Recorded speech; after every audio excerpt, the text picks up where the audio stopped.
volunteer in a leading coronavirus vaccine trial has died in Brazil. The drug is being developed by the Anglo-Swedish firm AstraZeneca, along with Oxford University. So far, it hasn't been established whether the volunteer actually received the vaccine or a placebo. Since this news emerged, those shares in the pharma company have fallen. And it's not the first setback for the AstraZeneca vaccine. Back in September, the trials were temporarily put on hold after a volunteer fell sick with a rare spinal disorder.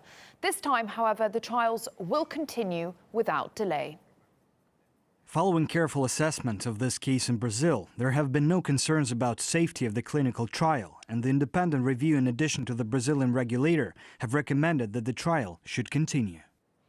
We heard from Dr. Mohammed Munir, a virologist at Britain's Lancaster University. He says the key question we need to ask ourselves, was the person who died given the real vaccine? If we really look onto the front runners vaccine, Oxford University AstraZeneca partnership vaccine is the one that have received the major concerns in terms of pauses, in terms of having safety concerns. And now having any volunteer who died within the phase 3 trial, which is the last stage trial, I think that is really concerning. And I think the real question will come whether that person has been vaccinated or was in the placebo group, because that would be determinative for really seeing if the safety is good enough to continue the trial or not.